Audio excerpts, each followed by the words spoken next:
গাড়ি শুধু তাদের মানতে হইতেছে আর কি। দেখতে পাচ্ছেন বর্তমানে ট্রাফিক পুলিশ নেই, নিঃস্বার্থে কাজ করতেছেন এখানে রাস্তার মধ্যে। যে এখানে ট্রাফিক পুলিশ হিসেবে আর কি এখানে সাধারণ যে ছাত্র জনতা সাধারণ পাবলিকই এখানে কাজ করতেছে, যেটা আর কি গাড়িদেরকে ট্রাফিক নিরাপত্তা আইন দিয়ে থাকে বা ট্রাফিকের যে দায়িত্ব তারাই করতেছে। এখন দেখতে পাচ্ছেন গাড়ি শুধু তাদের মানতে হইতেছে আর কি। এটা হলো বিভিন্ন সাধারণ জনগণ বা সাধারণ পাবলিক তারা সবাই করতেছে এটা। এই জিনিসটা অনেকটা ভালো লাগছে, যে দেখতে পাচ্ছেন সবাই কিন্তু কাজ করতেছে। যাই হোক, এই ছিল আর কি সিলেটের পরিস্থিতি। এবং সিলেটে কিন্তু সেনাবাহিনী মোতায়েন আছে, আমরা ইতিমধ্যে দেখতে পাচ্ছি এখানে সাধারণ মানুষরা যেটা কাজ করছে। ভাই একটু কথা বলা যাবে? হ্যাঁ বলেন।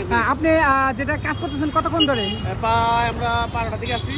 12টা থেকে একদম এটা আমাদের যে যাতে ওই যানজট না লাগে, ভোগান্তি না হয় তার জন্য আমরা কাজ করতেছি। আমরা ফ্রেন্ডরা আছি অনেকেই, তো আশা করি এরকম যানজট হবে না।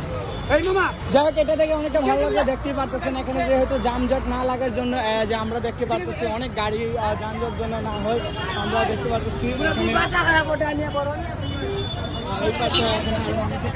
যাই হোক, এই ছিল আর কি সিলেটের লাস্ট আপডেট।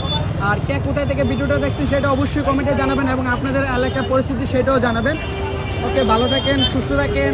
আমি নাজমুল হাসান, যুক্ত ছিলাম সিলেট থেকে সরাসরি।